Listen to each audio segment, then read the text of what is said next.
Tuhan, biarlah hari ini kami kembali disapa oleh kebenaran firman-Mu. Apa yang hamba siapkan boleh jadi berkat buat teman-teman, buat saudara yang hadir di tempat ini, buat jemaat Tuhan juga yang mendengarkan secara streaming. Biarlah Tuhan boleh berbicara Tuhan. Kami siap mendengar dan sapalah kami hari ini supaya kami bisa melihat anugerah Tuhan, kasih Tuhan yang begitu besar. Dan kami menyadari bahkan ketidakmampuan kami untuk melihat anugerah itu. Tolong kami, tolong hamba-Mu. Kami siap diserahkan ke dalam tangan-Mu, Tuhan tolong. Di dalam nama Tuhan Yesus Kristus kami berdoa. Amin. Silakan duduk teman-teman. Shalom. Teman-teman, di dalam satu bulan ini kita setiap minggu khotbahnya Yunus terus ya. Dan kita hari ini tiba kepada bagian yang terakhir. Saya akan membacakan di dalam terjemahan baru Yunus 4 ayat 1 sampai yang ke-11. Ya. Saya akan bacakan buat setiap kita. Belas kasih Tuhan melampaui kebicikan Yunus. Jujur saya tidak setuju dengan judul perikop ini ya. Nggak apa-apa nggak setuju karena perikopnya tidak ada di teks asli ya. Saya akan bacakan buat setiap kita. Tetapi hal itu membuat Yunus sangat gusar dan marah.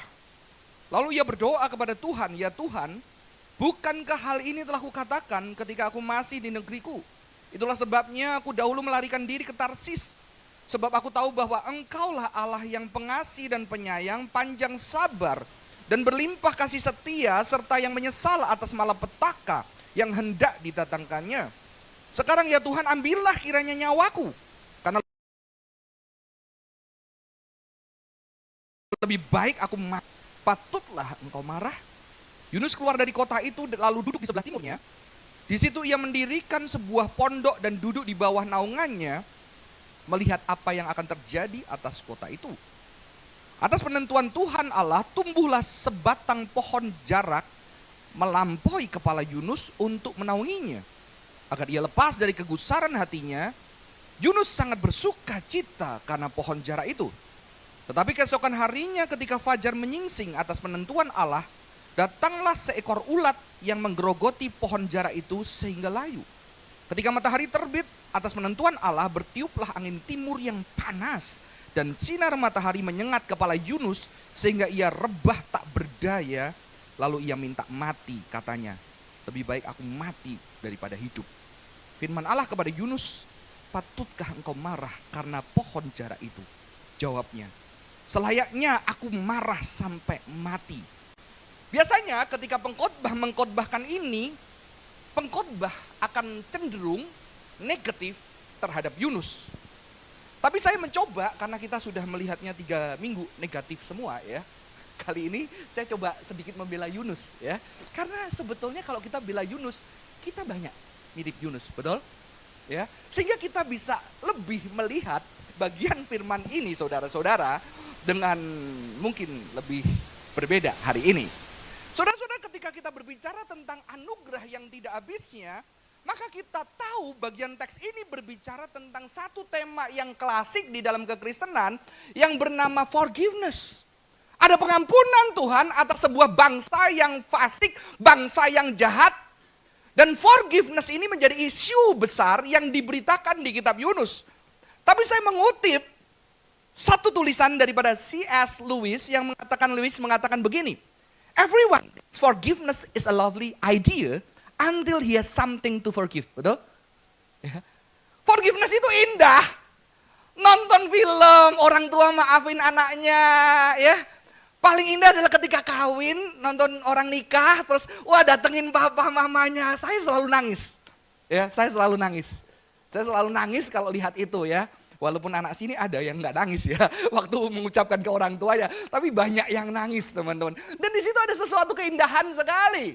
Ketika kita melihat film-film yang berbicara tentang pengampunan, itu sangat indah dan kita begitu tersentuh. Bahkan kita turut menangis. Tetapi ketika Anda berhadapan yang namanya forgiveness, Anda nggak akan melihat itu indah, betul? Ya. Orang yang betul-betul berhadapan dengan forgiveness, dia akan menghadapi sebuah ketidakmampuan. Saya berjumpa anak-anak orang-orang yang betul-betul sulit memaafkan orang lain atau sulit memaafkan dirinya. Ketika mungkin ada satu anggota keluarganya meninggal mengakhiri hidupnya, biasanya orang-orang akan sulit memaafkan dirinya. Mengapa aku bukan orang tua yang baik? Mengapa aku bukan saudara yang baik? Mengapa aku mungkin bukan sahabat yang baik? Maka ketika seorang mengakhiri hidupnya itu menghasilkan luka yang dalam, yang mungkin sampai akhir hidup seseorang yang kehilangan orang itu tidak pernah bisa lega ketika dia berani jujur kembali masa-masa itu. Film tentang China, di mana di China ada satu peringatan, saya lupa kotanya. Di sana mereka sangat membenci karena pernah terjadi sampai ada satu misioneri yang ada di China waktu itu, dan dia marah banget. Misioneri yang sangat muda, 17 tahun atau 20 tahun, dia ada di China waktu itu, dan dia melihat tentara-tentara Jepang meniduri wanita-wanita, keluarga-keluarga, anak-anak di bawah usia. Sampai misioneri ini ngerasa itu di neraka. Dia berdoa setiap harinya sama Tuhan. Dan ternyata ada satu kengerian. Sampai akhirnya ketika misioneri ini seorang wanita. Dia dibilang Kuan Yin China. Saya lupa namanya siapa. Dia ke Amerika, akhirnya dia berusaha mengakhiri hidupnya. Dan dia tidak berhasil terselamatkan. Dan akhirnya dia mengakhiri hidupnya. Dan dia berhasil mati. Kenapa? Karena dia kuat melihat trauma, kejahatan sebuah bangsa. Dan saya juga lihat ada seorang bapak yang ketika dipukulin lalu anaknya bilang, udah gak apa-apa, aku ditidurin gak apa-apa, tolong selamatkan bapakku. Dan saya melihat mata-mata yang penuh dengan kekecewaan, kebencian, yang menantikan keadilan yang begitu dahsyat. Kita gampang bicara forgiveness. Kita belum dihadepin kondisi-kondisi seperti itu, saudara-saudara. Maka jangan terlalu negatif terhadap Yunus. Ya, jangan terlalu negatif terhadap Yunus. Yunus, saudara-saudara, jujur merasakan kepedihan, kemarahan, kekecewaan yang begitu dalamnya. Yang sebetulnya mungkin kita gak berhak ngomong, lu harus maafin. Maka sekarang saudara-saudara, saya bicara sama sesama orang Kristen. Jangan gampang ngomong ketika orang temanmu menderita, kamu, lu harus maafin dia, itu perintah Tuhan. Lu belum mengalami yang dia alami. Sehingga apa saudara-saudara? Kritik seorang filosof ateis yang bernama Nietzsche. Mentalitas orang Kristen adalah glorification of weakness. Kan lu gak berani berteriak keadilan, lu gak berani ngelawan, sekarang lu udah ampuni aja, serahkan sama Tuhan. Lu tidak berani meneriakkan keadilan. Glorification of witness. Seorang filosof yang 7 turunan anak pendeta. Yang dia mengatakan God is dead. Ya. Maka banyak orang percaya bilang apa? Seorang penulis mengatakan, Christian forgiveness tidak berbicara tentang glorification weakness. Karena keadilan harus diangkat yang paling tinggi juga. Forgiveness tidak menghilangkan justice. Ya, kalau begitu nanti akan jadi cheap forgiveness. Karena kamu tidak berani menghadapi realita dan tidak berani meneriakkan keadilan, saudara-saudara. Ya, maka tidak heran ketika kita membaca Alkitab ini dikatakan apa? Yunus itu sungguh-sungguh tidak suka. Dan dia melihat bahwa keselamatan yang didatangkan Tuhan atas Nineveh itu sebagai sebuah bencana besar, teks yang aslinya. Ya. Yang digunakan adalah ra'a, kejahatan besar. Ya. Kejahatan besar. Maka kadang-kadang ketika kita ngomong forgiveness, bukan berarti saya tidak percaya forgiveness, saudara-saudara. Karena forgiveness di dalam kekristenan sudah mulai direduksi. Ada teolog yang mengatakan therapeutical forgiveness. Forgiveness demi lu rasa tenang, ngapain lu benci, gak enak buat hatimu, udah maafin aja supaya hatimu lega. Kekristenan punya pengampunan, tidak berbicara supaya lu lega. Oke? Tidak berbicara sesuatu yang mengglorifikasi kelemahan-kelemahan sehingga kita berhenti meneriakkan keadilan, saudara-saudara. Maka Yunus dengan jujur sangat marah, sangat kecewa, dan dia melihat ini kejahatan besar. Ada seseorang bangsa yang jahat banget, tapi Tuhan selamatkan dia. Dan dikatakan he became angry. Kata yang digunakan juga harah, yang artinya burning, ya. Dia terbakar seperti di dalam api karena kemarahannya. Maka ketika Tuhan ngomong sama Yunus gak bisa masuk, betul? Pernah ketemu kamu marah atau istrimu marah, kamu gak bisa ngomong, percuma kamu ngomong tambah marah, betul gak? Pernah? Saya pernah di situ, istri saya pernah. Mumpung dia gak ada di sini. Dia lagi pelayanan di Luit. Saya pernah juga, saudara. Kalau sudah marah dia semakin ngomong, wah udah gak ada. Walaupun omongannya logik, saya gak bisa masuk, betul? Ya. Saudara-saudara, Yunus sudah di posisi kemarahan yang seperti ini. Dan dia berani mengekspresikan secara nyata kepada Tuhan. Saya jujur mengatakan banyak kekristenan ketika kita diajarkan be a good Christian, kita kurang berani jujur. Ya, kurang berani jujur di hadapan Tuhan. Kita pakai gincu, kalau orang-orang Jawa tahu gincu nggak? Lipstik rohani, eyeshadow rohani, supaya kelihatannya setiap minggu wajah kita penuh dengan shalom. Padahal sebetulnya di hati kecil kita banyak kekecewaan, banyak kemarahan, banyak ketidakterimaan di dalam perjalanan hidup kita atas apa yang terjadi di dalam hidup kita, betul? Makanya saya selalu bertanya yang orang Kristen lama, kalau baru kan wah semua doanya dijawab Tuhan. Kalau lama banyak dijawab atau banyak enggak? Tapi herannya lu tetap jadi Kristen ya. Bodoh sekali kalian ya. Tapi entah kenapa saudara-saudara kita tetap di tempat ini. Walaupun kita mendengar kenyataan-kenyataan kehidupan kita. Doa-doa kita tidak terjawab. Bahkan sebaliknya kadang terjadi. Walaupun tentunya kalau kita adil. Kita mulai melihat banyak hal yang terjawab juga di dalam hidup kita. Betul ya. Tapi kalau kenyataannya banyak ketidakpuasan. Ya, yang sampai hari ini gak selesai. Yang sampai hari ini gue gak tahu kenapa. Tapi gue juga gak tahu kenapa gue tetap ada di sini dan menyembah dia. Ya.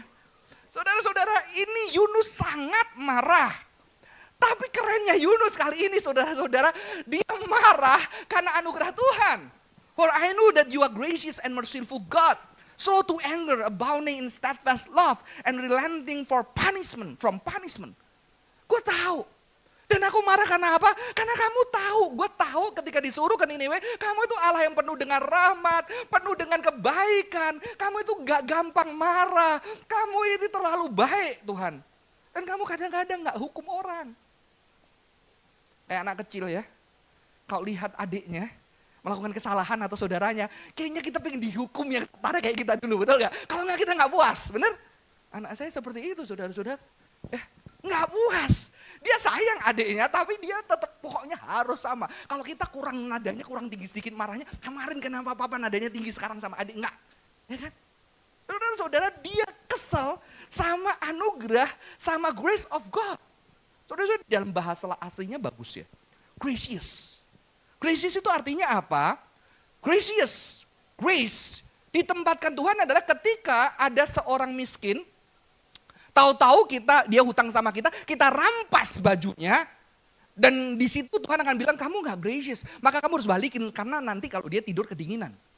Ya, ini berbicara sebuah tindakan yang adil, yang tidak jahat terhadap orang-orang yang tertindas.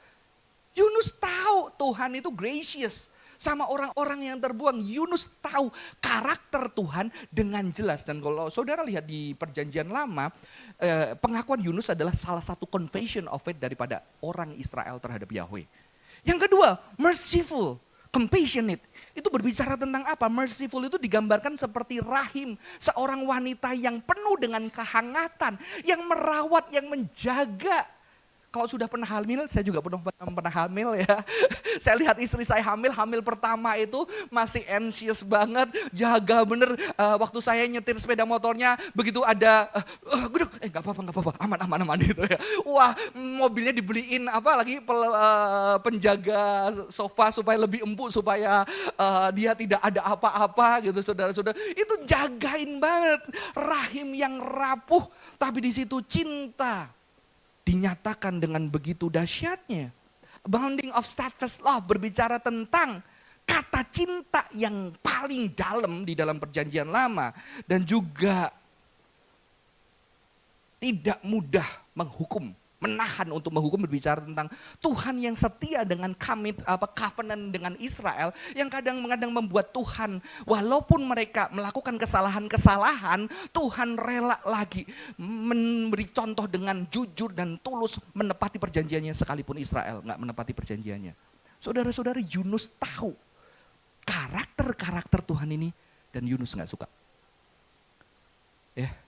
Ini nabi yang paling keren bagi saya ya.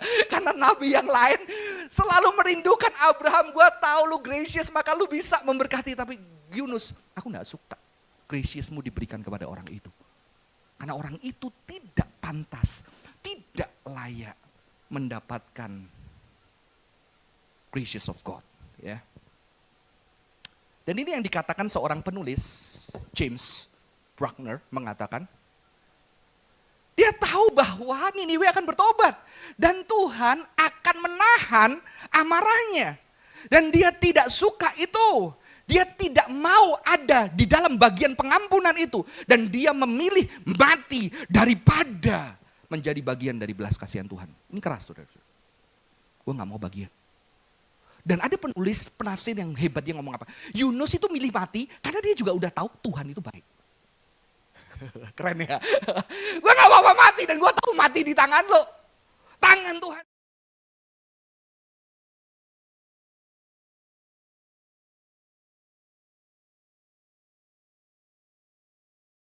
Dia adalah seorang nabi yang penuh dengan kemarahan dan penuh dengan kekecewaan karena dia tidak mampu melihat ada anugerah Tuhan yang diberikan kepada seseorang yang sangat dia benci. Kalau saya bayangkan, saya sudah dibuat filmnya sama Pak Handri ya, papanya Tristan. Di film itu saya berkelahi terus anak saya ditembak gitu, saudara-saudara. Ternyata di film itu saya dibikin sampai akhir gak memaafkan ya. Waktu Pak Handri itu yang pembunuh anak saya masuk di sel, saya dorong kepalanya, maaf gitu ya. Walaupun lebih tua, saya bilang udah lu lebih baik mati aja, lu pantas mati ya. Sampai pulang gereja didatengin jemaat saya, sudah maafin belum? Saudara-saudara, kalau Anda bayangkan itu, pasangan Anda, suami Anda, istri Anda, anak Anda, orang tua Anda. Ketika ada graces of God buat orang itu. Gimana perasaan Anda? Saya lumayan berhasil jadi guru waktu SD. Saya dulu waktu lulus sekolah Alkitab ditanya sama pendeta Yakub Sisabda, kamu ini ada kampus yang meminta surat untuk kamu pelayanan di sana. Kamu mau di kampus atau di gereja? Saya bilang, nggak mau di gereja, banyak masalah, banyak politik. Saya bilang gitu, saya mau di kampus aja. Ternyata Pak Yakub Sisabda bilang, oh kalau kamu gitu harus di gereja. Saya dikirim ke gereja, saudara-saudara ya. Ya di sini ada muridnya pendeta Yakub, kalau ditanya jawab sebaliknya. Dan ketika itu ternyata dikirim ke gereja, saudara. Puji Tuhannya gerejanya udah lupa manggil saya, udah ada hamba lain yang masuk. Akhirnya saya ditaruh di SD, lebih neraka.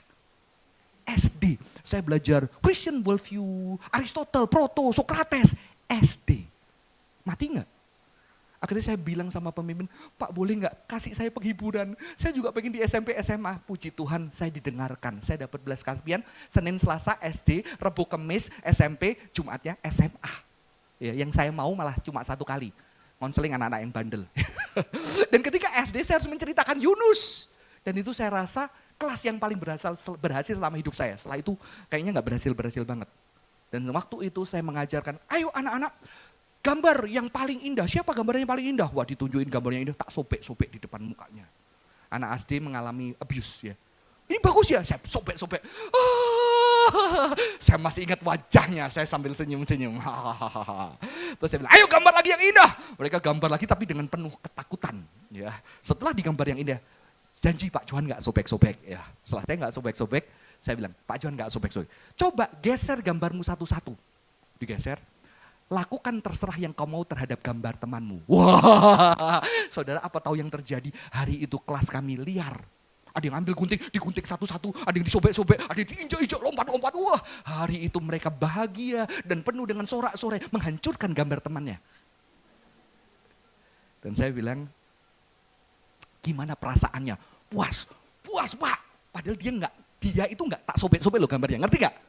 Tapi dia ada kepuasan ketika mengeluarkan violence. Mungkin dia penuh dengan violence di rumah ya.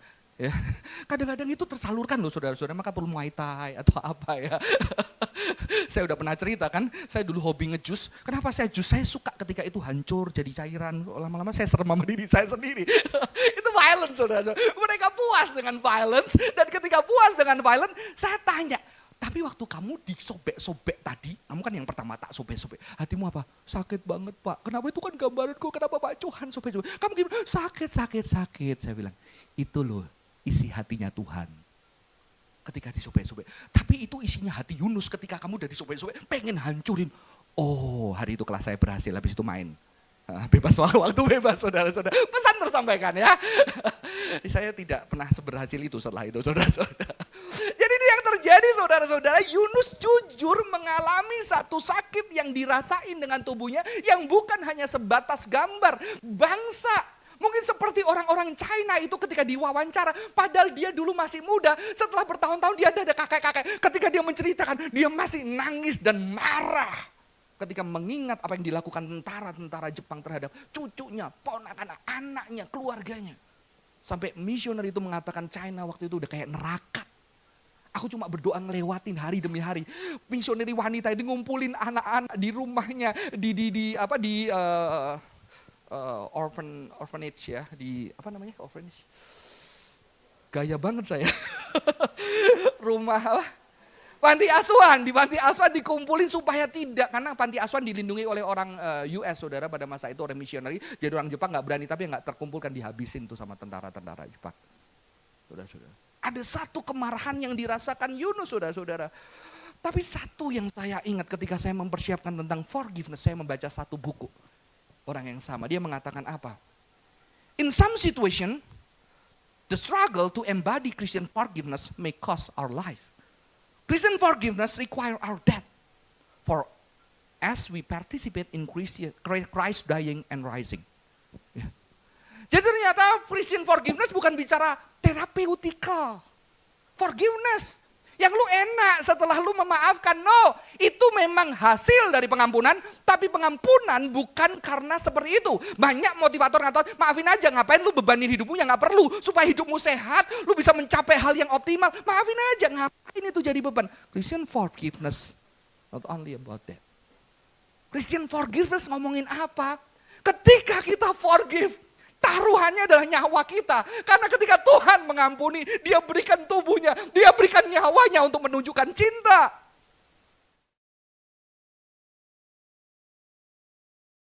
Karena kita tahu ada bagian diri kita yang dihancurkan di sana. That is Christian forgiveness. Kita harus mati. Tapi ada harapan Yesus yang mati karena mengampuni, dia bangkit lagi saudara-saudara. Tidak mudah. Maka banyak orang-orang Kristen yang katanya akhirnya bisa mengampuni, dia pasti meneteskan air mata. Dan saya menjumpai termasuk saya. Ketika saya mengampuni, ketika saya mau ngomong, aku mau, nggak bisa keluar. Nggak bisa keluar. Nggak apa-apa, gue udah oke kok. Gue males aja.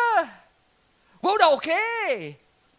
Saudara-saudara, ternyata forgiveness itu, ketika saya meneliti, kemarin saya khotbah di salah satu university di Tangerang, ternyata forgiveness itu bukan cuma satu momen. Sehingga orang Kristen itu langsung bilang, gue udah mengampuni, udah selesai. No, karena ada ayat mengatakan, hendaklah engkau saling mengampuni. Saling mengampuni. Jadi sebuah lifestyle, sebuah journey. Sehingga kita gak pernah lolos, gak pernah selesai dengan yang namanya forgiveness sampai akhir hidup kita. Maka kita manusia yang bertubuh, yang bisa kecewa, bisa sakit, saudara-saudara.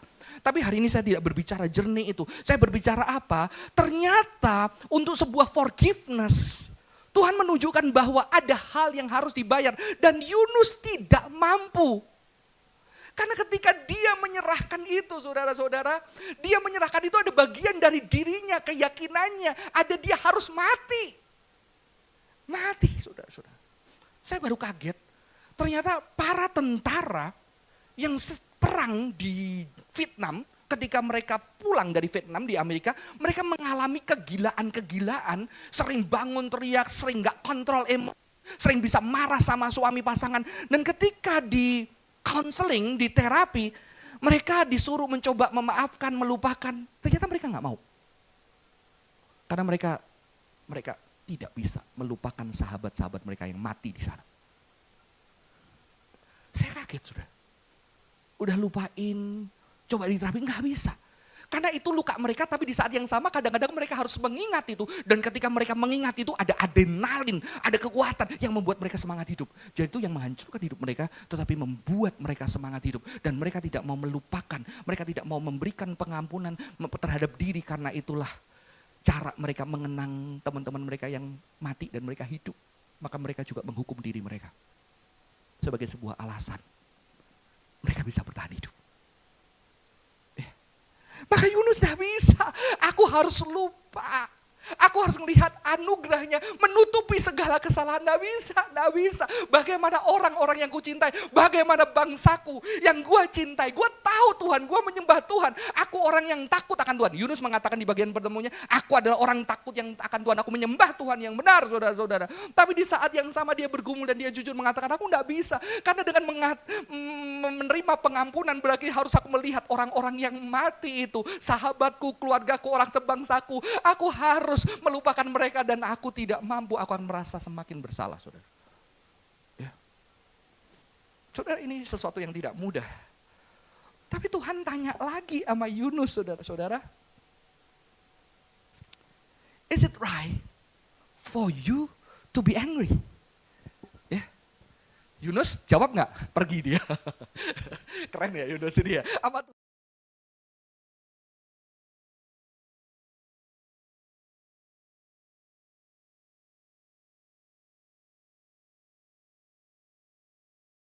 Dia percaya banget, dia kurang ajar. Udahlah, gue tahu bapak gue sayang gue, ya kan? Marah-marah gak apa-apa. Udah nanti baik. Yunus sudah, Tuhan ngomong, kamu pantas gak marah? Gitu kan. Saya bayangkan Tuhan, lu pantas marah gak? Enggak, saya bayangkan Tuhan dengan kesedihan. Kalau pakai bahasa manusia dengan empati. Yunus, kamu pantas marah. Dan Yunus gak mau peduli, dia pergi, saudara-saudara. Dan ada sesuatu yang keren, setelah dia pergi, dia membangun yang namanya ini, Sukah. Sukah, saudara tahu, orang Israel itu ketika keluar dari Mesir, mereka merayakan hari raya Sukot. Sukot itu di depan rumah mereka ada tenda-tenda yang dibangun dari ranting-ranting untuk mereka menandakan bahwa dulu gua pengembara di Mesir. Pengembara keluar.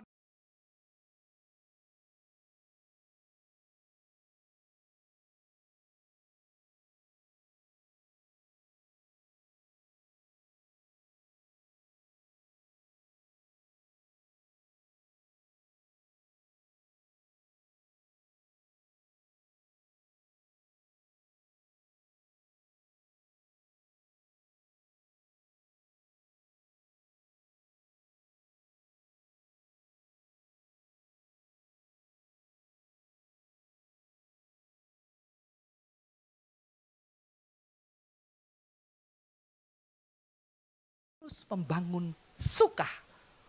Ini mengatakan the wrong Sukah. Karena dia hatinya tertutup buat bangsa-bangsa. Kenal Tuhan. Karena ternyata dia tidak mampu. Dia tidak mampu dan jujur dia tidak bisa mengatakan bahwa anugerah Tuhan besar buat bangsa-bangsa itu, saudara-saudara. Ya. Ada orang-orang yang sudah terlalu pahit hidupnya. Ketika kita ngomong pengampunan ditonjok muka kita, saudara-saudara, ya benar ya. Udah nggak ngomong, lu nggak usah ngomong, ya. Saudara-saudara, di sini kita melihat Tuhan sedang mengajarkan Yunus. Ada Sukah yang beda, Sukah Tuhan yang nggak bisa dipahami, anugerah Tuhan yang nggak ada habis-habisnya, termasuk bagi orang-orang jahat.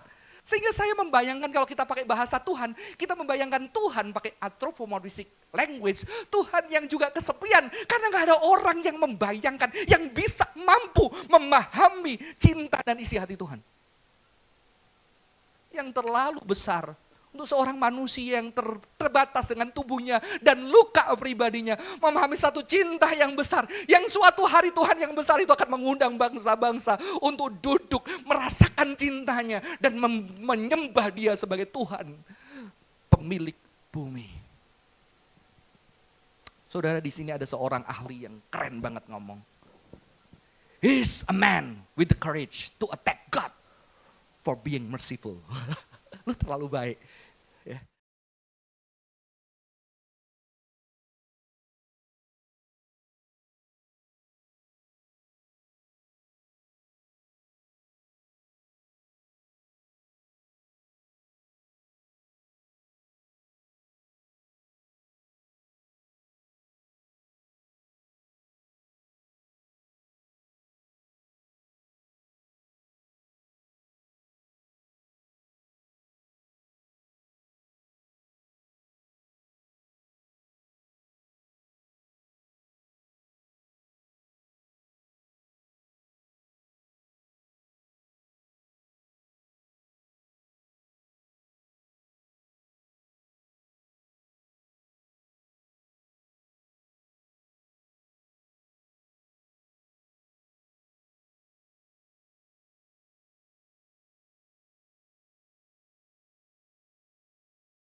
di sepanjang kitab Yunus, Yunus berbahagia gara-gara pohon jara. Kebahagiaan Yunus terlalu murah sekali pohon jara. Ada orang bilang itu pohon rambat. Karena kan ada sukat, ada pohon rambat yang seperti anggur ya, itu yang bisa nutupin. Mungkin tafsiran jarak karena daun palem itu ya, untuk lambang keselamatan itu bisa ada tafsiran itu. Tapi masih perdebatan itu pohon apa. Dan gak penting, yang penting nutupin Yunus. Dan itu pertama kalinya, this is the first time in the story that Jonah is happy. Ya. Jadi Jonah terhiburkan gara-gara lihat gitu, aduh lihat pohon jarak ini lebih bahagia ya daripada lihat anugerah Tuhan. Saudara-saudara, disinilah Jonah itu merasakan happy yang dahsyat. Tapi Tuhan besok dalam waktu sekejap juga mengambil itu. Kadang-kadang saya kalau jadi Yunus, saya kesel juga, ngapain Tuhan kasih itu. Ya, ini seolah-olah gambarin Tuhan lagi cari perhatian. Karena lu gak mau denger. Tapi Tuhan cari perhatian Yunus untuk akhirnya Yunus mau denger. Dan di sini saudara-saudara, Yunus akhirnya tahu. Dan di sini akhirnya, kalau awal Yunus mengatakan lebih baik gua mati, dia marah. Tapi penafsir mengatakan kata yang lebih baik mati yang kedua, dia udah kemarahannya berkurang banget. Karena dia lebih bilang bahwa udah gua gak kuat, udah mati aja. Ya.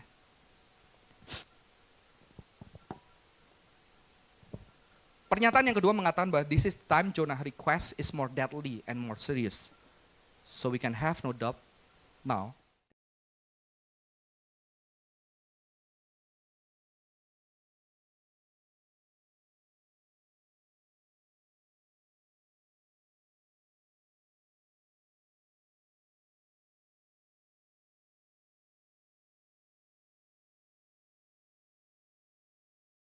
Tetapi di situ justru ketika Yunus sudahlah capek, udahlah,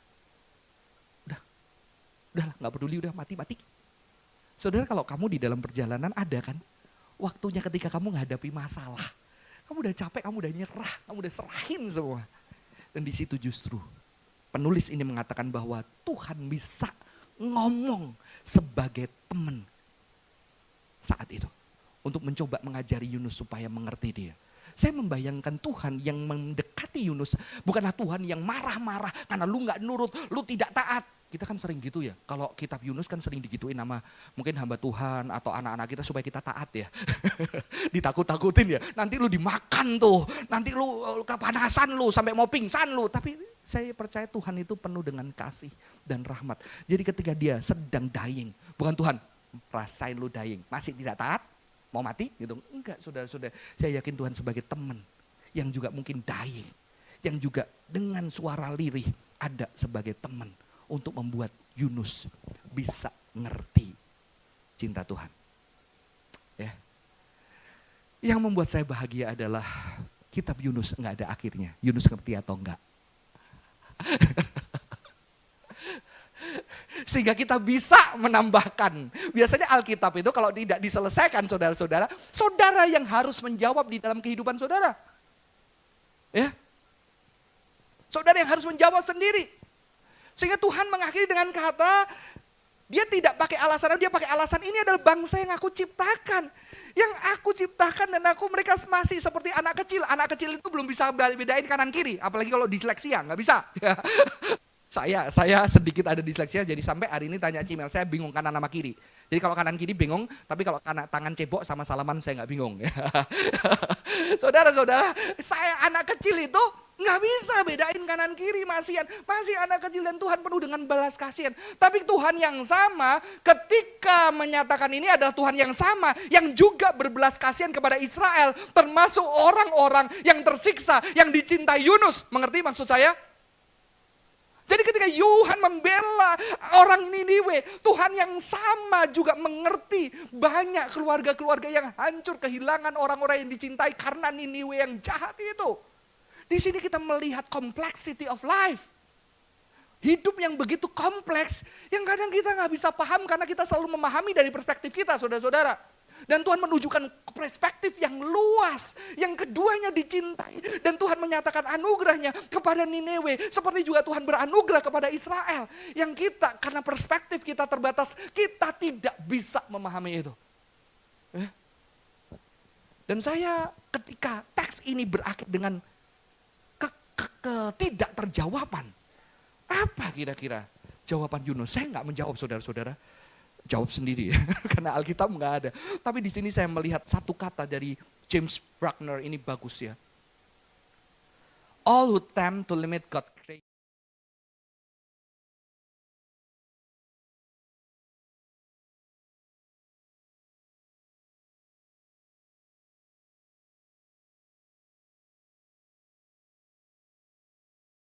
Kita banget kan? Anugerahmu besar, nadaku. Masuk orang-orang yang paling menyakiti. Dan kita cuma mau apa? I want only the grace that has come to me. Dan aku tidak mampu melihat anugerah Tuhan yang besar kepada orang-orang yang menyakiti aku. Saya berharap Yunus tertunduk, bersujud, dan tetap bilang, Tuhan aku tetap gak bisa. Karena kalau aku bisa menerimanya, itu bukan abundant grace. Ngerti? Disinilah teologi mistis bisa membantu. Tuhan yang gak bisa kupahami anugerahnya. Dan ketika aku mengatakan aku tidak bisa memahami, itu sebuah pemahaman, betul? Pemahaman akan ketidakterpahaman yang tetap tidak bisa memahami Tuhan. Dan kita cuma bisa tertunduk, bersujud, menangis, kecewa, sedih. Tapi kita tetap menyembah Dia. Sekalipun hati kita tidak bisa menerima. Mungkin tidak semua orang menerima kenyataan-kenyataan hidup yang berat. Tapi ada orang-orang yang menerima kenyataan hidup yang berat, yang tidak terselesaikan sampai akhir hidupnya, sehingga dia tidak memahami kenapa keluargaku harus hilang, kenapa keluargaku harus mengakhiri hidupnya, kenapa papaku seperti ini. Tapi dia tersunjuk di dalam ketidakpahaman, mengikut Tuhan, menyembah Tuhan, melayani Tuhan. Kehidupan itu tidak untuk dijawab, saudara. Ya, sehingga seorang filosof eksistensial mengatakan, kehidupan adalah bukan untuk dijawab, tapi kehidupan untuk dijalani. Dihidupi, saudara-saudara. Mungkin ini satu video yang bisa membantu Tuhan. Saya silakan, ada satu kisah ibu yang kehilangan anaknya. Saya sebagai orang yang percaya, yang kenal dekat sama Tuhan, saya selalu beranggapan bahwa semuanya akan menyenangkan buat saya. Anak tapi satu-satunya meninggal. Kami mendengar bahwa ada orang yang melakukan kejahatan kepada anak beberapa kami, tahun yang lalu Sarah meninggal. Anak satu-satunya dibunuh oleh saya temannya. Saya nggak percaya kenapa Tuhan dengan janjinya untuk menyertai kami, kok sampai Sarah mati terbunuh gitu. Saya menyalahkan Tuhan dan saya marah sama Tuhan. Saya tidak pernah membayangkan juga bahwa anak sematawayang kami dipanggil lebih cepat dari saya sama istri saya. Orang tua itu seperti sendiri, masa lampau kita, kalau orang tua meninggal kita masih punya harapan ke depan untuk keluarga, untuk punya anak. Tapi pada saat ditinggal anak, masa depan itu udah enggak. Seorang anak Tuhan. Dan pada saat di RSCM itu saya melihat suatu penglihatan. Saya berdiri di sebuah arena pertandingan, banyak sekali penontonnya. Lalu saya melihat seorang pria, dia berkata, engkau harus mengasihi musuhmu, kalau tidak keselamatanmu akan dicabut. Jangan membalas kejahatan dengan kejahatan. Allah itu kasih, akulah Dia. Aku tidak dapat menyangkal diriku. Aku menciptakan manusia serupa gambarku. Jadi kamu kuat. Lalu saya tertawa. Kuat, saya bilang gitu. Kalau aku dicaci maki, aku masih kuat. Kalau aku dihina, aku masih kuat. Kalau aku dipermalukan di depan orang, aku masih kuat. Tapi kalau ini, nanti dulu Tuhan. Saya akan pukul-pukul dulu. Setelah itu saya akan biarkan mereka. Itu yang ada di dalam pikiran saya dan keinginan saya. Lalu Bapak bilang begini, aku sayang mereka. Dan itulah yang membuat aku menangis banget. Bapak, engkau tega. Engkau seharusnya bilang sayang sama aku, sama Sarah. Jangan bilang sayang sama mereka. Mereka kan udah jahat sama Sarah. Seharusnya Bapak menghibur aku. Lalu Bapak bilang, engkau anak sulung yang iri hati. Cuman waktu datang ke RSCM itu, saya merasa tenaga saya itu, saya begitu lemas gitu loh. Saya secara pribadi seperti tidak ada tenaga. Saya berhadapan dengan dia setelah dia dinyatakan sebagai pelaku, dia masih di rumah duka. Sosok Kasifah yang begitu kecil sampai saya jagain kurang lebih 3 atau 4 orang dengan 1 security. Saya bisa membalas, ada kesempatan, tapi saya tidak memakai hak saya untuk membalas itu secara langsung. Pembalasan itu bukan hak saya, tapi hak Tuhan. Lalu saya juga mendapat penglihatan ketika pemakaman itu saat Sarah mau dikuburkan. Saya berdoa begini, Tuhan kuatkan aku, Tuhan kuatkan aku. Ini terakhir kalinya aku lihat Sarah akan dikubur. Jadi saya itu diseret pelan-pelan seperti saya masuk ke kolam. Dan airnya itu adalah air kasihnya Bapak. Saya tahu rasanya kasih Bapak yang luar biasa.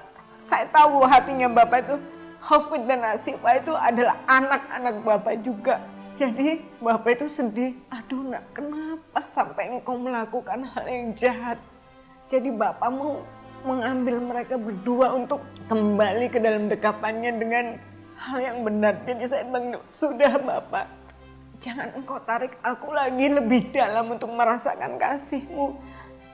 Bapak bilang, setiap hari aku menangis untuk setiap perbuatan manusia yang berbuat jahat.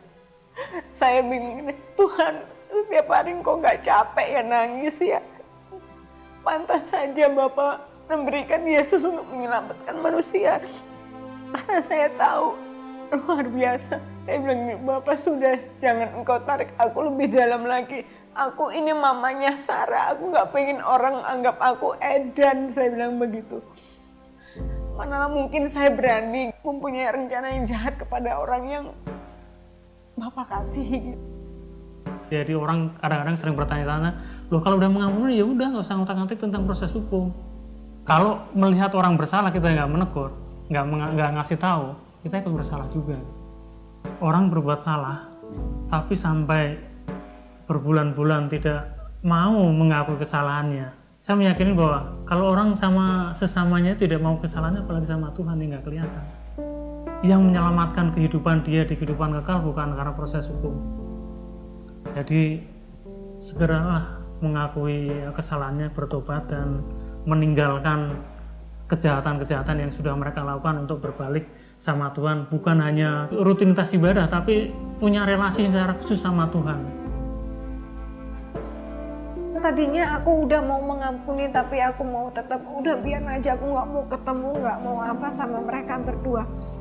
Tapi ketika aku dikasih hati yang baru, aku menjadi tahu aku sayang sama mereka seperti Bapak sayang. Dan aku tahu itu bukan asalnya dari dalam diriku. Ini loh, aku tuh punya rencana yang kayak gini. Kebaikanku itu luas sekali, jadi engkau harus belajar dariku. Jadi aku sebetulnya juga dibentuk, aku dan suamiku dibentuk gitu. Jadi Tuhan, ternyata engkau benar-benar luar biasa.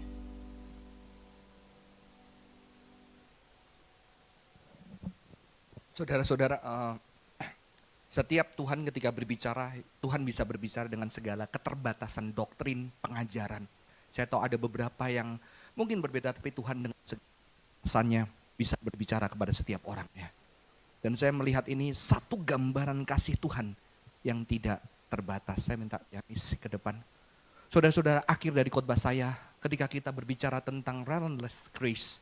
Satu, to share our honest feeling.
Sebelum berdoa, yuk kita nyanyi lagu Ku Mau Sepertimu Yesus.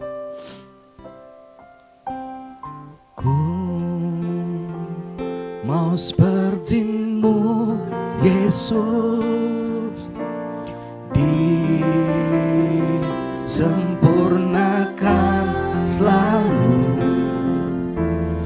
dalam segenap jalanku,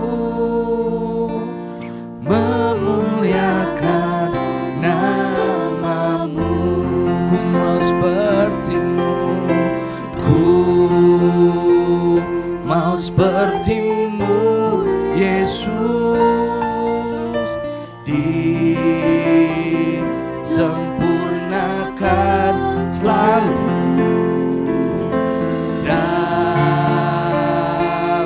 segenap jalanku, memuliakan namamu. Ketika kita menyanyikan ini, kata disempurnakan selalu artinya kita sampai ke satu batas. Kita terbatas, kita terdiam, kita tidak bisa mengerti. Tapi ada kasih Tuhan yang menyempurnakan kita. Kasih Tuhan yang melampaui segala pengetahuan teologi, pemahaman kita, melampaui segala kekecewaan dan kemarahan kita, yang siap menyempurnakan kita. Mari kita berdoa. Tuhan, bersyukur buat anugerah-Mu yang besar, yang begitu tidak terbayang, yang mungkin kami belum mengalami itu Tuhan. Tapi kami mulai menjadi orang-orang yang tidak mudah mengatakan kepada orang, udah kamu harus mengampuni, memaafkan, karena kasih Tuhan besar. Tapi kami bisa belajar menjadi orang-orang yang diam, yang juga mau memahami ketidakmengertian orang lain. Dan ketika kami tidak mengerti, kami juga menjadi orang-orang yang berani datang kepada teman kami. Kami kecewa, kami marah, kami tidak mengerti, kami tidak mempunyai jawaban. Kami kecewa dengan apa yang kami alami dengan hidup kami. Dan di situ kami tersimpuh di kaki Tuhan. Di dalam segala ketidakmampuan, ketidakmengertian, ketidakpahaman kami. Kami tersimpuh di kaki-Mu. Dan biarlah kasih-Mu menyempurnakan kami Tuhan. Tolong setiap kami. Ada jemaat Tuhan yang sedang bergumul mungkin, sedang tidak bisa memahami kasih-Mu, memahami kenyataan-kenyataan hidupnya, mengapa itu harus terjadi di dalam hidup mereka. Biarlah mereka tersimpuh di dalam ketidaktahuan, di dalam keberserahan, mungkin di dalam kekecewaan dan ketiada jawaban hidup di bawah kaki Tuhan. Dan biarlah anugerah-Mu bagi teman-teman. Buat kami yang mungkin masih punya dengan kebencian dengan orang-orang tertentu, yang kami hari ini belum bisa memaafkan, kami pengen Tuhan menghukum orang itu lebih keras. Tolong kami Tuhan juga. Kami percaya anugerah Tuhan juga tetap ada buat kami, membimbing kami setiap harinya. Buat kami yang baik-baik saja Tuhan, biarlah kami jadi teman buat orang-orang yang sedang terluka, yang sedang tidak paham di dalam hidup ini. Kami menjadi teman yang diam, teman yang menemani, yang bisa juga tidak judgmental, tidak gampang mengatakan kau harus mengampuni, tapi mau mendengar segala jerit lelah teman kami Tuhan. Terima kasih Tuhan buat hari ini, buat firman-Mu. Di dalam nama Tuhan Yesus Kristus kami bersyukur dan berdoa. Amin. Tuhan Yesus memberkati.